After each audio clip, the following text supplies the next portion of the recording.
ਰਮਨ ਜੀ, ਹਰਜੋਤ ਜੀ, ਗੱਲਬਾਤ ਦਾ ਸਿਲਸਿਲਾ ਆਪਾਂ ਜੇ ਸ਼ੁਰੂ ਕਰਦੇ ਜਾਈਏ, ਅਜੇ ਮੈਨੂੰ ਲੱਗਦਾ 2 ਕੁ ਮਹੀਨੇ ਪਹਿਲਾਂ ਹੀ ਆਪਾਂ ਇਹ ਚਰਚਾ ਜਿਹੜੀ ਰੇਲ ਸਟ੍ਰਾਈਕ ਦੀ ਕਰ ਰਹੇ ਸੀਗੇ, ਤੇ ਇੱਕ ਵਾਰੀ ਫਿਰ 9 ਦਸੰਬਰ ਤੋਂ ਇੱਕ ਇਹ ਚਰਚਾ ਆ ਵੀ ਸ਼ਾਇਦ ਰੇਲ ਸਟ੍ਰਾਈਕ ਜਿਹੜੀ ਆ ਉਹ ਫਿਰ ਹੋ ਜਾਊਗੀ।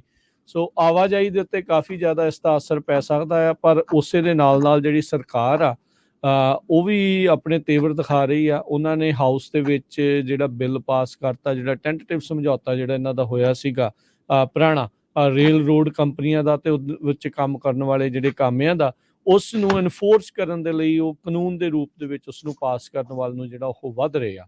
ਸੋ 9 ਦਸੰਬਰ ਦੀ ਸਟ੍ਰਾਈਕ ਹੁੰਦੀ ਆ ਜਾਂ ਨਹੀਂ ਹੁੰਦੀ ਆ, ਪਰ ਇਹ ਆਰਗੇਨਾਈਜ਼ਡ ਕਿੱਦਾਂ ਇੱਕ ਦੂਜੇ ਦੇ ਨਾਲ ਮਿਲ ਕੇ ਕੰਮ ਕਰ ਰਹੇ, ਸਾਰਾ ਕੁਛ ਕਾਫੀ ਕੁਛ ਇਸ ਦੇ ਵਿੱਚ ਸਿੱਖਣ ਵਾਲਾ ਆ। ਆਈ ਥਿੰਕ ਟਰੱਕਿੰਗ ਇੰਡਸਟਰੀ ਨੂੰ ਵੀ ਜ਼ਰੂਰ ਇਸ ਤੋਂ ਕੁਛ ਨਾ ਕੁਛ ਸੇਧ ਲੈਣੀ ਚਾਹੀਦੀ ਹੈ।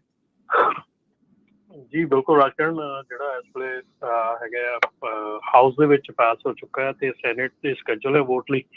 ਸੋ ਲੱਗ ਨਹੀਂ ਰਿਹਾ, ਜਿਸ ਹਿਸਾਬ ਦੇ ਨਾਲ ਸਾਰਾ ਕੰਮ ਚੱਲ ਰਿਹਾ, ਲੱਗ ਨਹੀਂ ਰਿਹਾ ਕਿ ਸਟ੍ਰਾਈਕ ਹੋਊਗੀ। ਬਟ ਡੈਫੀਨੇਟਲੀ ਜਿਹੜਾ ਇੱਕ ਏਕਾ ਹੈਗਾ, ਜਿਹੜਾ ਇੱਕ ਯੂਨੀਅਨ ਦਾ ਜਿਹੜਾ ਜ਼ੋਰ ਹੈਗਾ, ਉਹ ਆਪਾਂ ਨੂੰ ਦੇਖਣ ਨੂੰ ਮਿਲ ਰਿਹਾ ਹੈਗਾ ਕਿ ਕਿੱਥੋਂ ਤੱਕ ਇਫੈਕਟਿਵ ਹੋ ਸਕਦੀ ਹੈ। ਜਿਹੜਾ ਏਕਾ ਆ ਉਹ ਕਿੱਥੋਂ ਤੱਕ ਤੁਹਾਨੂੰ ਇਫੈਕਟਿਵ ਦਿਖਾ ਸਕਦਾ। ਬਾਕੀ ਡੈਫੀਨੇਟਲੀ ਜਿਹੜੀ ਆਉਣ ਵਾਲਾ ਸਮਾਂ ਹੈਗਾ ਆ ਉਹ ਆਪਾਂ ਨੂੰ ਦੱਸੇਗਾ ਕਿ ਕਿੱਧਰ ਨੂੰ ਸਾਰਾ ਕੁਝ ਆਉਂਦਾ ਹੈਗਾ। ਪਰ ਜੇ ਸਟ੍ਰਾਈਕ ਹੁੰਦੀ ਆ ਤਾਂ ਡੈਫੀਨੇਟਲੀ ਜਿਹੜਾ ਆ ਟਰੱਕ ਰੇਟ ਆ ਉਹਦੇ ਲੈਵਲ ਜਿਹੜੇ ਆ ਉਹ ਜ਼ਰੂਰ ਉੱਪਰ ਜਾਣਗੇ, ਪਰ ਸ਼ਾਰਟ ਟਰਮ ਗੇਨਸ ਹੋਣਗੇ। ਬਟ ਲੌਂਗ ਟਰਮ ਫਿਰ it's going be a pain for long term. So ਹੋ ਸਕਦਾ ਸ਼ਾਰਟ ਟਰਮ ਗੇਨਸ ਹੋ ਜਾਣ ਜੇ ਸਟ੍ਰਾਈਕ ਹੁੰਦੀ ਹੈ। It's not said and done, ਤੇ ਸ਼ਾਰਟ ਟਰਮ ਗੇਨਸ ਹੋ ਸਕਦੇ ਆ, ਪਰ that short term gains will ultimately turn into a long term pain. So ਇਹ ਜਿੱਦਾਂ ਆਪਾਂ ਅੱਗੇ ਪਿਛਲੇ 2 ਸਾਲਾਂ 'ਚ ਦੇਖਿਆ, ਸ਼ਾਰਟ ਟਰਮ ਗੇਨ ਹੋਏ ਸੀਗੇ ਤੇ ਹੁਣ ਆਪਾਂ ਨੂੰ ਲੌਂਗ ਟਰਮ ਉਹ ਇਫੈਕਟ ਕਰ ਰਿਹਾ ਹੈਗਾ, ਐਂਡ ਵੈਰੀ ਬੈਡਲੀ ਇਫੈਕਟ ਕਰ ਰਿਹਾ ਹੈਗਾ।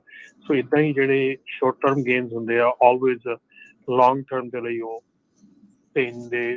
ਪੇਨ ਹੀ ਹੁੰਦੀ ਹੈ। ਸੋ ਇਸ ਕਰਕੇ ਲੈਟਸ ਸੀ ਕੀ ਹੈਪਨਸ ਜੀ।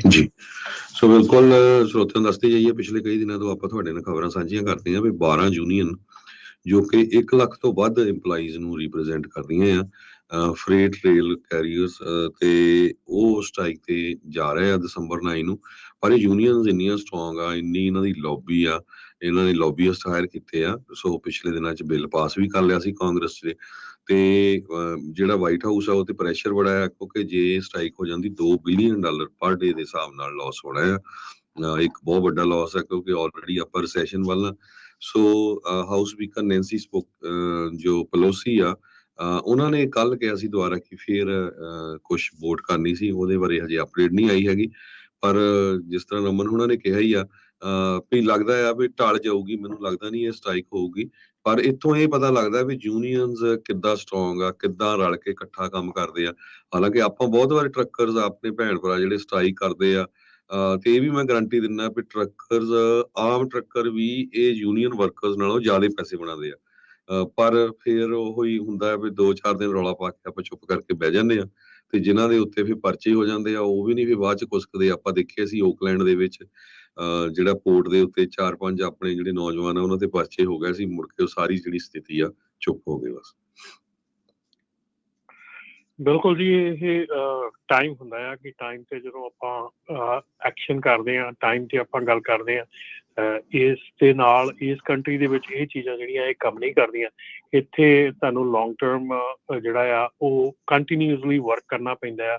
ਬੈਕਗਰਾਊਂਡ ਦੇ ਵਿੱਚ ਕਹਿ ਲਓ ਜਾਂ ਫਰੰਟ 'ਤੇ ਕਹਿ ਲਓ, ਤੁਹਾਨੂੰ ਕੰਟੀਨਿਊਸਲੀ ਵਰਕ ਕਰਨਾ ਪੈਂਦਾ, ਕੰਟੀਨਿਊਸਲੀ ਗਵਰਨਮੈਂਟ ਦੇ ਨਾਲ, ਐਡਮਿਨਿਸਟ੍ਰੇਸ਼ਨ ਦੇ ਨਾਲ ਡੇ ਟੂ ਡੇ ਬੇਸਿਸ ਦੇ ਉੱਤੇ ਵਰਕਆਊਟ ਕਰਨਾ ਪੈਂਦਾ ਹੈ। ਜਿਹੜੀਆਂ ਪਾਲਿਸੀਜ਼ ਐਂਡ ਪ੍ਰੋਸੀਜਰਸ ਬਣਦੇ ਆ, ਟਾਈਮ ਟੂ ਟਾਈਮ ਉਹਨਾਂ ਦੇ ਵਿੱਚ ਹਿੱਸਾ ਲੈਣਾ ਪੈਂਦਾ ਹੈ। ਜੇ ਅਸੀਂ ਉਹ ਚੀਜ਼ਾਂ ਨਹੀਂ ਕਰਦੇ ਹੈਗੇ, ਫਿਰ ਜਦੋਂ ਮੌਕੇ 'ਤੇ ਆਣ ਕੇ ਅਸੀਂ ਜੋ ਕੁਛ ਕਰਦੇ ਹੈਗੇ ਹਾਂ, ਇਸੇ ਕਰਕੇ ਮੈਂ ਹਮੇਸ਼ਾ ਕਹਿੰਦਾ ਹੁੰਦਾ ਕਿ ਆਪਾਂ ਮੌਕੇ 'ਤੇ ਆਣ ਕੇ ਬਹੁਤ ਵੱਡਾ ਝੰਡਾ ਚੁੱਕ ਲਈਦਾ, ਬਹੁਤ ਵੱਡਾ ਕੰਮ ਕਰਨ ਦੀ ਕੋਸ਼ਿਸ਼ ਕਰ ਲਈਦੀ ਆ, ਔਰ ਉਹ ਆਲਮੋਸਟ ਐਵਰੀ ਟਾਈਮ ਉਹ ਅਨਸਕਸੈਸਫੁਲ ਹੁੰਦੇ ਆ। ਉਹਦਾ ਰੀਜ਼ਨ ਇਹੋ ਬਣਦਾ ਕਿ ਆਪਾਂ ਲਾਸਟ ਮਿੰਟ ਦੇ ਆਣ ਕੇ ਕਰਦੇ ਹਾਂ। ਸੋ ਜਿਹੜਾ ਲਾਸਟ ਮਿੰਟ ਦੇ ਇੱਦਾਂ ਦਾ ਹੁੰਦਾ ਆ, ਜਦੋਂ ਅਨਸਕਸੈਸਫੁਲ ਹੁੰਦਾ ਹੈ, ਫਿਰ ਲੋਕੀ ਕੋਈ ਨਾਲ ਨਹੀਂ ਜੁੜਦੇ ਲੌਂਗ ਟਰਮ, ਕਿਉਂਕਿ ਉਹ ਹਰ ਵਾਰੀ ਇਹ ਸੋਚਦੇ ਕਿ ਇੱਥੇ ਮਤਲਬ ਕੁਛ ਅਚੀਵ ਨਹੀਂ ਹੋਣਾ। ਸੋ ਸਾਰਿਆਂ ਨੂੰ ਵੱਡੀ ਚੀਜ਼ ਹੈ ਕਿ ਸਾਨੂੰ ਛੋਟੇ ਸਟੈਪ ਜਿਹੜੇ ਆ, ਛੋਟੀਆਂ ਚੀਜ਼ਾਂ ਕਰਨੀਆਂ ਚਾਹੀਦੀਆਂ, ਛੋਟੀਆਂ ਅਚੀਵਮੈਂਟ ਕਰਨੀਆਂ ਚਾਹੀਦੀਆਂ, ਸਟੇਟ ਲੈਵਲ ਤੇ ਅਚੀਵਮੈਂਟ, ਸਿਟੀ ਲੈਵਲ ਤੇ ਅਚੀਵਮੈਂਟ ਕਰਨੀਆਂ ਚਾਹੀਦੀਆਂ, ਜਿਹੜੀਆਂ ਕਿ ਹੌਲੀ ਜਿਹੜੇ ਆ ਉਹ ਤੁਹਾਡੇ ਨੈਸ਼ਨਲ ਲੈਵਲ ਤੱਕ ਜਾਣ। ਸੋ ਜੇ ਅਸੀਂ ਆਪਣੀ ਏਰੀਏ ਦੇ ਵਿੱਚ ਅਸੀਂ ਨਹੀਂ ਰਲ ਕੇ ਬੈਠ ਸਕਦੇ, ਜਾਂ ਆਪਣੇ ਏਰੀਏ ਦੇ ਵਿੱਚ ਜਿੱਦਾਂ ਹੁਣ ਓਕਲੈਂਡ ਦੀ ਤੁਸੀਂ ਵੀ ਗੱਲ ਕੀਤੀ ਆ, ਜੇ ਅਸੀਂ ਉੱਥੇ ਚੀਜ਼ ਨਹੀਂ ਕਰ ਸਕਦੇ ਇਹਨੂੰ, ਤੇ ਫਿਰ ਅਸੀਂ ਨੈਸ਼ਨਲ ਲੈਵਲ ਤੇ ਜਾਂ ਸਟੇਟ ਲੈਵਲ ਤੇ ਅਸੀਂ ਜਾ ਕੇ ਕੁਛ ਨਹੀਂ ਕਰਨ ਜੋਗੇ ਹੈਗੇ। ਸੋ ਸਾਡੀ ਪ੍ਰੋਬਲਮ ਇਹੋ ਆ ਕਿ ਅਸੀਂ ਐਕਟ ਜਿਹੜਾ ਆ ਉਹ ਲਾਸਟ ਮਿੰਟ ਤੇ ਕਰਦੇ ਆ, ਅਸੀਂ ਪ੍ਰੋਸੈਸ ਦੇ ਵਿੱਚ ਪਾਰਟੀਸਪੇਟ ਨਹੀਂ ਕਰਦੇ। ਜਿਹੜਾ ਜਦੋਂ ਲਾਜ਼ ਬਣਦੇ ਆ ਹੁਣ ਆਪਾਂ ਕੱਲ ਆਪਾਂ ਤੁਸੀਂ ਵੀ ਬਹੁਤ ਵਾਰੀ ਸੁਣਿਆ ਕਿ ਟੋ ਟਰੱਕ ਦੀ ਜਿਹੜੀ ਪ੍ਰੋਬਲਮ ਹੈਗੀ ਆ, ਕਿੱਡੀ ਵੱਡੀ ਮਤਲਬ ਕਿ ਪ੍ਰੋਬਲਮ ਹੈਗੀ, ਜਿਹੜਾ ਇੰਨੇ ਵੱਡੇ ਜਿਹੜੇ ਬਿੱਲ ਆ। ਮੈਨੂੰ ਲਾਸਟ ਵੀਕ ਬਿੱਲ ਆਇਆ 1,25,000 ਦਾ ਟੋਇੰਗ ਦਾ ਬਿੱਲ। ਹੁਣ ਹਰ ਇੱਕ ਬੰਦਾ ਦੁਖੀ ਆ ਟੋ ਬਿੱਲ ਤੋਂ। ਐਂਡ ਇਸ ਵੇਲੇ ਜਿਹੜੀ ATRI ਆ, ਜਿਹੜੀ ਪੂਰੇ ਸਰਵੇ ਕਰਦੀ ਆ, ATRI ਨੇ ਸਰਵੇ ਮੰਗਿਆ ਆ ਸਾਰਿਆਂ ਕੋਲੋਂ ਕਿ ਤੁਹਾਨੂੰ ਕਿਹਨੂੰ ਕਿੱਥੇ ਕਿੱਡਾ ਬਿੱਲ ਜਿਹੜਾ ਆ ਉਹ ਆਇਆ ਹੈਗਾ, ਕਿਉਂ ਆਇਆ ਹੈਗਾ, ਕੀ ਤੁਹਾਡੀ ਸਿਚੁਏਸ਼ਨ ਆ, ਤੁਹਾਨੂੰ ਕੀ ਹੋਇਆ ਸੀਗਾ, ਕਿਹਦੇ ਜ਼ਿਆਦਾ ਪੈਸੇ ਚਾਰਜ ਕੀਤੇ।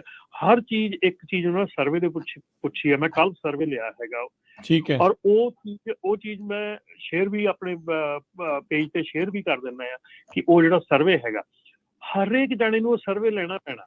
ਜੇ ਨਹੀਂ ਲਓਗੇ ਤੇ ਹਾਊ ਦੇ ਨੋ ਕਿ ਤੁਸੀਂ ਤੁਹਾਨੂੰ ਇਹ ਚੀਜ਼ ਹਰਟ ਕਰ ਰਹੀ ਹੈ। ਆਪਾਂ ਹਮੇਸ਼ਾ ਕਹਿੰਦੇ ਸਾਡੀ ਸੁਣਦੇ ਨਹੀਂ। ਇਹ ਗਵਰਨਮੈਂਟ ਐਸੀ ਆ, ਇਹ ਸਿਸਟਮ ਐਸਾ ਹੈ, ਇੱਥੇ ਹਰ ਇੱਕ ਦੀ ਸੁਣੀ ਜਾਂਦੀ ਆ, ਪਰ ਮੌਕੇ ਤੇ। ਮਤਲਬ ਇਹ ਨਹੀਂ ਕਿ ਤੁਸੀਂ ਅੱਜ ਗਵਰਨਮੈਂਟ ਤੁਹਾਨੂੰ ਕਹਿੰਦੀ ਆ ਸਾਨੂੰ ਸਰਵੇ ਕਰੋ, ਸਾਨੂੰ ਦੱਸੋ ਤੁਹਾਨੂੰ ਕਿੱਥੇ ਪ੍ਰੋਬਲਮ ਆ। ਕੱਲ ਨੂੰ ਤੁਸੀਂ ਜਦੋਂ ਪ੍ਰੋਬਲਮ ਆਉਂਦੀ ਆ, ਜਦੋਂ 1 ਲੱਖ ਦਾ ਬਿੱਲ ਆ ਜਾਂਦਾ, ਤੇ ਉਦੋਂ ਆਪਾਂ ਸ਼ਾਊਟ ਕਰਦੇ ਆ, ਉਦੋਂ ਕੋਈ ਨਹੀਂ ਸੁਣਦਾ ਉਦੋਂ ਆ ਜਦੋਂ ਤੁਹਾਡਾ ਟਾਈਮ ਹੁੰਦਾ। ਸੋ ਇਸ ਕਰਕੇ ਇਹ ਜਿਹੜੀ ਚੀਜ਼ਾਂ ਹੈਗੀਆਂ, ਇਹਨਾਂ ਦੇ ਵਿੱਚ ਧਿਆਨ ਦਿਓ। ਜਦੋਂ ਤੁਹਾਨੂੰ ਕਾਮੈਂਟ ਪੀਰੀਅਡ ਆਉਂਦਾ ਆ, ਕਾਮੈਂਟ ਕਰਨ ਨੂੰ ਕਹੀਦਾ ਆ। ਜਦੋਂ ਤੁਹਾਡਾ ਸਰਵੇ ਆਉਂਦੇ ਆ, ਸਰਵੇ ਕਰਨ ਨੂੰ ਕਹੀਦਾ। ਟਾਈਮ ਕੱਢ ਕੇ ਚੀਜ਼ਾਂ ਕਰਿਆ ਕਰੋ।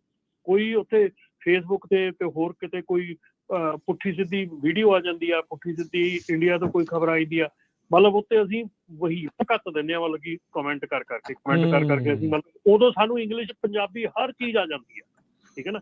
ਪਰ ਸਾਨੂੰ ਮੌਕਾ, ਸਾਡਾ ਜਿਹੜਾ ਕਿੱਤਾ, ਸਾਡਾ ਜਿਹੜਾ ਕੰਮ ਆ, ਜਦੋਂ ਉੱਤੇ ਵਾਰ ਹੁੰਦਾ, ਉੱਤੇ ਚੀਜ਼ਾਂ ਆਉਂਦੀਆਂ, ਤੇ ਫਿਰ ਅਸੀਂ ਚੁੱਪ ਕਰਕੇ ਬੈਠ ਜਾਂਦੇ ਹਾਂ। ਫਿਰ ਅਸੀਂ ਕਹਿੰਦੇ ਕੋਈ ਗੱਲ ਨਹੀਂ, ਮੈਨੂੰ ਇੰਗਲਿਸ਼ ਨਹੀਂ ਆਉਂਦੀ, ਗਾਣਾ ਲਿਖ ਕੇ ਦਊਗਾ, ਆਹ ਕਰੂ। 32 ਬਹਾਨੇ ਲੱਭ ਲੈਨੇ ਯਾਰ। ਮਤਲਬ ਅੱਜ ਮੈਨੂੰ ਇਹ ਫਰਸਟ੍ਰੇਸ਼ਨ ਹੋਈ ਪਈ ਆ ਵੀ ਅਸੀਂ ਜਿਹੜੀ ਚੀਜ਼ ਨੂੰ ਕਰਨਾ ਚਾਹੁੰਦੇ ਆ, ਉਸ ਚੀਜ਼ ਨੂੰ ਚਾਹੁੰਦੇ ਆ ਵੀ ਕੋਈ ਸਾਡੇ ਲਈ ਕਰ ਦੇਵੇ, ਮਤਲਬ ਮੈਨੂੰ ਨਾ ਕਰਨੀ ਪਵੇ, ਨਾਲ ਨਾ ਕਰ। ਨਹੀਂ, ਇਹ ਤਾਂ ਦੇਖੋ, ਜਿੰਨੀ ਦੇਰ ਤੱਕ ਇਸ ਚੀਜ਼ ਨੂੰ ਆਪ ਸਮਝ ਕੇ ਤੁਸੀਂ ਨਹੀਂ ਬਦਲਾਵ ਜਿਹੜਾ ਉਹ ਕਰਦੇ, ਵੀ ਇਹ ਚੀਜ਼ ਨੂੰ ਨਹੀਂ ਜਿਹੜਾ ਉਹ ਸੋਚਦੇ ਵੀ ਇੱਦਾਂ ਆ ਉੱਦਾਂ ਆ, ਤਾਂ ਫਿਰ ਉਨੀ ਦੇਰ ਤੱਕ ਤਾਂ ਫਿਰ ਕਿਸੇ ਦੇ ਰੱਖ ਕੇ ਮੋਢੇ ਤੇ ਬੰਦੂਕ ਤਾਂ ਕਿੰਨਾ ਕੁ ਚਿਰ ਜਿਹੜਾ ਉਹ ਤੁਸੀਂ ਚਲਾ ਸਕਦੇ ਹੋ, ਉਹ ਚੱਲਦੀ ਵੀ ਨਹੀਂ ਆ। ਇੱਥੇ ਤਾਂ ਹੁਣ ਮੌਕਾ ਨਹੀਂ ਹੈਗਾ। ਦੇਖੋ, ਦੋ ਚੀਜ਼ਾਂ ਨੇ ਇਹਦੇ ਵਿੱਚ ਹੁਣ ਹੋਰ। ਹਰਜੋਤ ਜੀ, ਇੱਕ ਪਾਸੇ ਤਾਂ ਕਈ ਵਾਰੀ ਯੂਨੀਅਨਸ ਨੂੰ ਆਪਾਂ ਦੇਖਦੇ ਹਾਂ ਵੀ ਆਪਣੇ ਭਾਈਚਾਰੇ 'ਚ ਭੰਡਦੇ ਵੀ ਬੜਾ ਹੈ, ਵੀ ਇਹ ਇਕੱਠੇ ਹੋ ਕੇ ਇੱਦਾਂ ਆ ਜੀ, ਇੱਦਾਂ ਕਰ ਦਿੰਦੇ, ਉੱਦਾਂ ਕਰ ਦਿੰਦੇ। ਦੂਜੇ ਪਾਸੇ ਉਹੀ ਚੀਜ਼ ਕਹਿੰਦੇ ਵੀ ਆਪਾਂ ਵੀ ਇਕੱਠੇ ਹੋਈਏ। ਫਿਰ ਇੱਕ ਪਾਸੇ ਕੈਪੀਟਲਿਸਟ ਮੁਲਕ ਦੀ ਜਿਹੜੀ ਗੱਲ ਆ ਉਹ ਆ ਜਾਂਦੀ ਆ ਵੀ ਉਸ ਹਿਸਾਬ ਦੇ ਨਾਲ ਚੱਲੋ, ਤੇ ਜੇ ਉਹਦੇ ਥਰੂ ਚੱਲਦਾ ਆ, ਮਾਰਕੀਟ ਦੇ ਹਿਸਾਬ ਨਾਲ ਚੱਲਦੇ, ਫਿਰ ਕਹਿੰਦੇ ਵੀ ਰੇਟ ਪੱਕੇ ਕਰੋ। ਐਦਾਂ ਨਹੀਂ ਹੁੰਦਾ। You cantt have both the things. ਦੋਨੋਂ ਚੀਜ਼ਾਂ ਨਹੀਂ ਜਿਹੜੀਆਂ ਉਹ ਹੋ ਸਕਦੀਆਂ ਹੁੰਦੀਆਂ। ਇੱਕ ਪਾਸੇ ਤੁਹਾਨੂੰ ਫੈਸਲਾ ਜਿਹੜਾ ਉਹ ਕਰਨਾ ਹੀ ਪੈਣਾ ਆ। ਇਵੈਂਚੁਅਲੀ ਜਦੋਂ ਤੁਸੀਂ ਕੰਮ ਕਰਦੇ ਆ ਕਿਸੇ ਦੇ ਲਈ, ਚਾਹੇ ਹੁਣ ਓਨਰ ਓਪਰੇਟਰ ਹੀ ਆ ਤੁਸੀਂ ਇੱਥੇ, ਪਰ ਫਿਰ ਵੀ ਤੁਹਾਡੀ ਟੇਕ ਕਈਆਂ ਦੇ ਉੱਤੇ ਜਿਹੜੀ ਉਹ ਟਿਕੀ ਰਹਿੰਦੀ ਆ। ਸੋ ਤੁਸੀਂ ਚਾਹੁੰਦੇ ਆ ਵੀ ਸਾਡੇ ਲਈ ਰੇਟ ਵੀ ਗੁੱਡ ਹੋਣ, ਖਰਚਾ ਵੀ ਜਿਹੜਾ ਉਹ ਘੱਟ ਹੋਵੇ, ਸਾਰਾ ਕੁਝ ਹੋਵੇ। ਬਟ ਉਹ ਤੁਹਾਨੂੰ ਇੱਕ ਮਿਡਲ ਗਰਾਊਂਡ ਜਿਹੜੀ ਤੁਹਾਨੂੰ ਆਪ ਲੱਭ ਕੇ ਉੱਥੇ ਤੁਹਾਨੂੰ ਸਟਕ ਹੋਣਾ ਪੈਣਾ, ਉੱਥੇ ਤੁਹਾਨੂੰ ਸਟਿਕ ਕਰਨਾ ਪੈਣਾ। ਉਹ ਚੀਜ਼ ਨੂੰ ਬਾਰ-ਬਾਰ ਉਸੇ ਚੀਜ਼ ਨੂੰ ਦੁਹਰਾਉਣਾ ਪੈਣਾ। ਇਹ ਨਹੀਂ ਆ ਵੀ ਗੰਗਾ ਗਏ ਗੰਗਾ ਰਾਮ, ਯਮੁਨਾ ਗਏ ਯਮੁਨਾ ਦਾਸ। ਉਹ ਜ਼ਿਆਦਾ ਚਿਰ ਜਿਹੜੀ ਚੱਲਦੀ ਨਹੀਂ, ਉਹਨਾਂ ਨੂੰ ਵੀ ਪਤਾ ਲੱਗ ਜਾਂਦਾ ਯਾਰ ਇਹ ਮਿੰਟ 'ਚ ਬਦਲ ਜਾਂਦੇ ਆ ਬੰਦੇ, ਇਹਨਾਂ ਦੇ ਨਾਲ ਸਾਨੂੰ ਕੋਈ ਬਹੁਤਾ ਕੁਛ ਕਰਨ ਦੀ ਜਿਹੜੀ ਉਹ ਲੋੜ ਨਹੀਂ ਪੈਂਦੀ। ਤੇ ਫਿਰ ਇੱਦਾਂ ਆ ਹੁਣ, ਚਾਹੇ ਰੇਲਵੇ ਵਾਲੇ ਆ ਹਰਜੋਤ ਸਿੰਘ ਜੀ, ਰਮਨ ਜੀ, ਇਹ ਟਿਕੇ ਆ ਆਪਣੀ ਗੱਲ ਦੇ ਉੱਤੇ ਵੀ ਭਾਈ ਅਸੀਂ ਤਾਂ ਕਰਨਾ ਹੀ ਕਰਨਾ। 8 ਦੇ ਵਿੱਚੋਂ 4 ਜਿਹੜੀਆਂ ਆ, 3 ਕਿ 4 ਜਿਹੜੀਆਂ ਯੂਨੀਅਨਸ ਉਹ ਮੰਨਦੀਆਂ ਨਹੀਂ ਆ। ਹੁਣ ਤੇ ਇਹਨਾਂ ਨੂੰ ਮਨਾਉਣ ਦੇ ਲਈ ਪੂਰੀ ਕਾਂਗਰਸ ਦਾ, ਰਿਪਬਲਿਕਨ, ਡੈਮੋਕ੍ਰੇਟਾਂ ਦਾ, ਸਾਰਿਆਂ ਦਾ ਜ਼ੋਰ ਲੱਗਾ ਆ ਵੀ ਭਾਈ ਅਮਰੀਕਾ ਠੱਪ ਨਾ ਹੋ ਜਾਵੇ ਕਿਤੇ। 12 ਤੋਂ 4 12 ਦੇ ਵਿੱਚੋਂ 4 ਜਿਹੜੀਆਂ ਉਹ ਨਹੀਂ ਸੀ ਮੰਨ ਰਹੀਆਂ ਹਨਾ। ਸੋ ਤੁਸੀਂ ਹਿਸਾਬ ਲਾ ਲਓ ਵੀ ਇੰਨੀਆਂ ਕੁ ਦੇ ਨਾਲ ਪੂਰੀ ਜਿਹੜੀ ਇਸ ਟਾਈਮ ਅਮਰੀਕਾ 'ਚ ਹਿਲਜੁਲ ਜਿਹੜੀ ਉਹ ਹੋ ਗਈ ਆ। ਇੱਥੇ ਇੱਕ ਪਾਸੇ ਕੁਛ ਲੱਖ ਕਾਮੇ ਨੇ ਹਰਜੋਤ ਜੀ, ਤੇ ਇੱਕ ਪਾਸੇ ਮਿਲੀਅਨਸ ਆਫ ਟਰੱਕਰਸ ਆਪਾਂ ਕਹਿੰਦੇ ਆ ਪੱਟਾਂ ਦੇ ਥਾਪੀਆਂ ਮਾਰ ਕੇ ਕਹਿੰਦੇ ਆ ਵੀ ਲੈ ਵੀ ਆਪਾਂ ਕੰਟਰੋਲ ਕਰ ਲਿਆ ਪੂਰੀ ਇੰਡਸਟਰੀ ਤੇ ਆਪਣੇ ਇਦਾਂ ਆ ਆਪਣੇ ਇੰਨੇ ਆ, ਤੇ ਕੰਮ ਆਪਣਾ ਕਿਸੇ ਦਾ ਕੋਈ ਨਹੀਂ ਮੰਨਿਆ ਜਾਂਦਾ, ਨਾ ਕੁਝ ਹੁੰਦਾ ਆ। ਇਕੱਠੇ ਹੋਣ ਦੀ ਗੱਲ ਹਰ ਹਫ਼ਤੇ ਆਪਾਂ ਇੱਥੇ ਸੁਣਦੇ ਆ, ਪਤਾ ਨਹੀਂ ਹੋਣਾ ਹੈ ਕਿ ਨਹੀਂ ਹੋਣਾ।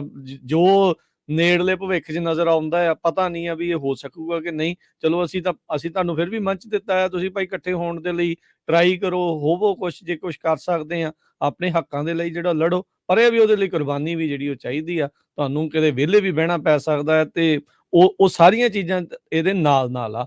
ਇਹ ਆ ਵੀ ਇਹ ਲੌਂਗ ਟਰਮ ਚੀਜ਼ਾਂ ਹੁੰਦੀਆਂ, ਇਹ ਨਹੀਂ ਆ ਵੀ ਅੱਜ ਹੀ ਕਿਹਾ ਤੇ ਪਰਸੋਂ ਨੂੰ ਚੀਜ਼ ਜਿਹੜੀ ਉਹ ਤੁਹਾਡੀ ਮੰਨ ਲਈ ਜਾਵੇ। ਸੋ ਸਾਡਾ ਸਾਰਾ ਕੁਝ ਇਹ ਖਬਰਾਂ ਸਾਂਝੀਆਂ ਕਰਨ ਦਾ ਮਕਸਦ ਇਹੀ ਆ ਕਿ ਦੇਖੋ ਜੇ ਲੋਕ ਹੋਰ ਆਰਗੇਨਾਈਜੇਸ਼ਨ ਕਿੱਦਾਂ ਆਪਣਾ ਪ੍ਰਭਾਵ ਪਾਉਂਦੀਆਂ, ਕਿੱਦਾਂ ਪ੍ਰੈਸ਼ਰ ਪਾਉਂਦੀਆਂ, ਕਿੱਦਾਂ ਆਪਣੀ ਗੱਲ ਮਨਾਉਂਦੀਆਂ, ਤੇ ਆਪਾਂ ਨੂੰ ਵੀ ਜੇ ਕਿਸੇ ਵੀ ਬਿਜ਼ਨਸ 'ਚ ਕੱਲਾ ਟਰੱਕਿੰਗ ਨਹੀਂ ਹੋਰ ਵੀ ਜਿਹੜੇ ਆ ਉਹਨਾਂ ਦੇ ਵਿੱਚ ਵੀ ਸਾਨੂੰ ਜਿਹੜਾ ਆ ਇਹ ਇਹਨਾਂ ਨਾਲੋਂ ਲੈਸਨ ਸਿੱਖ ਕੇ ਸਾਨੂੰ ਉਦਾਂ ਦਾ ਕੰਮ ਕਰਨਾ ਚਾਹੀਦਾ ਹੈ।